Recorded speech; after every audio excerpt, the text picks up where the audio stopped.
Sakurasou no Pet na Kanojo, or The Pet Girl of Sakurasou. This is one of those shows that I watched completely blind. Someone told me to check it out, I saw it had a surprisingly high Mal score, was intrigued, and summarily watched it not knowing anything else about it. The first thing to get out of the way about Sakurasou is that right off the bat, it is very much a light novel show. Light novel fingerprints are all over it. The opening scene, the main character's gonna wake up with panties in his face. That's just how it's gotta be. Fan service will be a presence. If that's an immediate turnoff, there might not be a ton here for you, which was my own worry as I trudged through episode 1. But nonetheless, I carried on. Said main character had, by his own admission, no outstanding features, because of course he doesn't. He's a nice guy everyman who happens to be surrounded by all these beautiful women who are all into him to varying degrees, but he happens to be completely inept at distinguishing the romantic feelings of his peers. Because if your leads hook up, then it's the end of the series, right? But I digress, I'm getting ahead of myself. Sakurasou tells the story of Sakura Hall, or in Japanese, Sakurasou, a dorm at Suimei High School reserved for only the most eccentric and ill-adapted misfits. Which begs the question, if the main character, whose name is Sarata by the way, if Sarata is such an average Joe, why did he end up at Sakura Hall? Why? Because it is the only hall which allows pets, and Sarata stumbled upon some cute little kitties that he just couldn't bring himself to abandon. Nonetheless, Sarata hopes to find owners for these cats ASAP, and get out of the hall as soon as he can, back to the treasured world of normalcy. But naturally, as he spends time at Sakurasou, Sarata comes to enjoy the company of his fellow dorm mates, and finds himself less and less eager to actually leave, especially once he starts taking care of a newcomer to the hall, a quiet blonde girl named Mashiro Shina. So what better place to go from there than talking about the characters? If nothing else, the show's lineup is mostly distinct and surprisingly multifaceted, even the main character whom I just mocked. While Sarata is at large the usual bland nice guy protagonist, there are certain elements at play that make him somewhat distinguishable. Chief among them his unique relationship with Mashiro, and his evolving goal to create a video game, neither of which are as decisively separate as they might seem. The rest of the residents at Sakura Hall come packaged as you would expect with their own expressive personalities, once again distinct being the best word that comes to mind. A single female teacher wallowing in her not exactly young age and lack of significant other is old hat when it comes to anime, but everyone else is either surprisingly non-archetypal or surprisingly extreme versions of archetypes, embodied most readily by Jean and Misaki. Jean is at first glance a standard suave Megane-kun, but this is immediately turned on its head when he is shown to be a literal playboy, it being stated in no uncertain terms that he's sleeping around with a number of older women at any given time. That's kind of eye-catching right off the bat, just because anime is usually so waffly about the idea of sex in series that are otherwise not really involved with the subject. But to make things better, that's only the first layer of his character. Jean is also a writer, frequently collaborating with his childhood friend Misaki. Misaki, like Jean, doesn't give a great first impression, coming off as a slightly annoying Genki girl with no concept of personal space and no place for restraint in her personal dictionary. But as I said, she spends much of her time working on projects with Jean. While he provides the writing, she provides the animation. That's right, she makes anime, and in a way that feels believably passionate, not just like a quick quirk thrown in to appeal to the otaku audience. As time goes on, you also get the sense that she doesn't know how to properly express herself, and as a result, overcompensates, which makes everything she say come off as a joke and feel easy to brush off. This is most important due to the fact that she is in love with little Jean. I mean, after all, they're childhood friends, remember? So most of Misaki's big scenes and plot moments are related to those romantic feelings, trying to both get Jean to notice her and convince him to feel the same. Last but not least, of the initial dorm members, we have Ryunosuke, a closeted NEET. Well, technically just a shut-in, not a full NEET, because he is in fact quite a skilled programmer, contracted to work for several large companies, and apparently having an affinity for viruses and hacking. Ryunosuke spends the early stretch of Sakurasou cloistered in his room, a presence known only through text messages that will, with slight prompting, occasionally provide snippets of sound advice. After a point, though, he starts physically showing up for no real reason whatsoever. It's as if the author felt a new face was just needed, which is kinda lame. That said, I did enjoy his greater presence. Ryunosuke played the needed role of a no-nonsense character who always cuts to the heart of the matter, telling it how it is even if other people don't want to hear it and shun him for it, which probably led to his extreme isolation in the first place. Anywho, after a short time, the cast is joined by Sarata's classmate, Nanami. Nanami reminded me of Toradora's Minori, a girl who overextends herself, thinking she can do everything until she very clearly cannot. Nanami also has a very big crush on Sarata, but is of course unable to tell him, and actually she moved into Sakura Hall to begin with because she started feeling a little uneasy about his intimacy with another girl in the dorms, being the only resident I have yet to cover. I am of course referring to the show's titular character Mashiro, the pet girl of Sakurasou.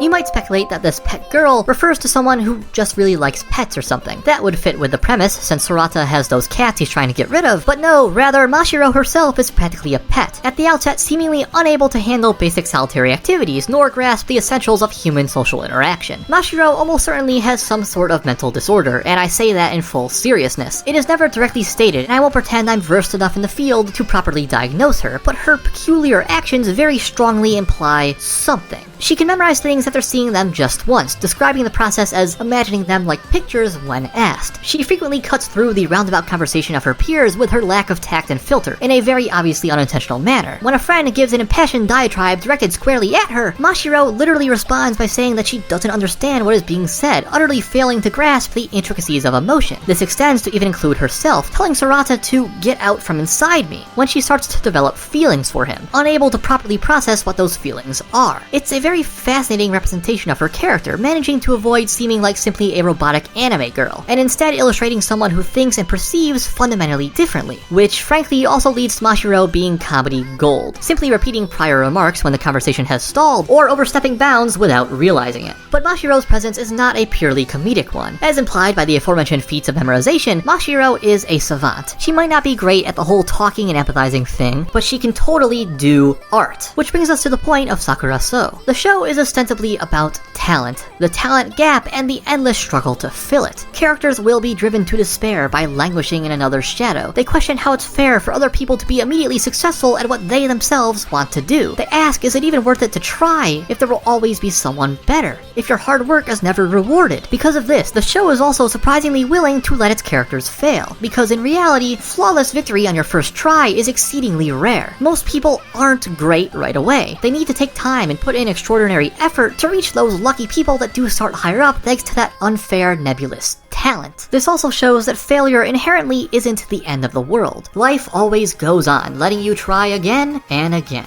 Now that's a message I can get behind, on paper, but I felt the show was raising these questions and these points without really coming to a conclusion on them. By the end, it just sort of fizzled out, which was hardly helped by the muffling presence of your usual anime bullshit. There is a not insignificant degree of fan service in Sakurasou, as I mentioned at the very beginning. The show is not exactly a harem, but Sarata certainly finds himself surrounded by plenty of cute girls, most of whom end up shoving their boobs and butts in his face at one point or another, and that's just the tip of the iceberg. The series feels too committed to being a typical romance drama piece, with all the cliches and tropes that anime always brings to the genre, namely people refusing to talk to each other and the plot bending over backwards to maintain an indistinct, unresolved status quo. So much of the drama and the problems that the characters deal with could be immediately resolved if people just opened up a little and actually had a conversation about things that are important. Mashiro has a great excuse, since she doesn't get emotion, so she wouldn't know how to talk to people, but no one f***ing else does. And it even pulls out the infuriating, tantalizing teases, like, oh, you want progress? You want the characters' relationships to change in a meaningful way? Well, here's a love confession. Oh, wait. She backpedaled by pretending she was just rehearsing her lines for a voice acting gig. God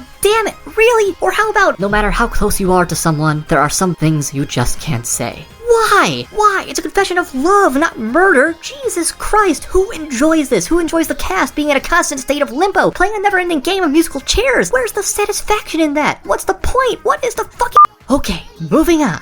The show's visual presentation is serviceable but unremarkable. Unlike a KyoAni work, which usually combines stellar character animation with strong digital effects, Sakurasou goes nearly all in on the latter. Sometimes it works, sometimes it's bright. Literally, it's really bright. They laid the lighting on way too thick for certain scenes, and it just felt kind of oversaturated and hard to look at. There are moments of sakuga, moments of inventive ideas, but likewise moments of terrible animation and or no ideas. In short, I have no strong feelings on the show's aesthetic. For all that, Sakurasou does nail its last 3 or 4 episodes. My videos are spoiler-free, remember, so don't worry, I won't give away what happens, but in those last handful of episodes, the plot builds up some actual momentum, the drama comes to a satisfying if somewhat silly head, and the ultimate ending feels appropriate. So much so that I was surprised to find out that the anime covers not even half of the light novels. No Game No Life's ending, this is not. So at the end of the day, what do we got with Sakurasou? The characters are pretty okay, it's pretty funny, it has some halfway interesting points to make, even if that's all it does with them, and the ending was solid. Unfortunately, it is very much a light novel, romance drama anime, and I think your mileage will vary wildly depending on how many cliches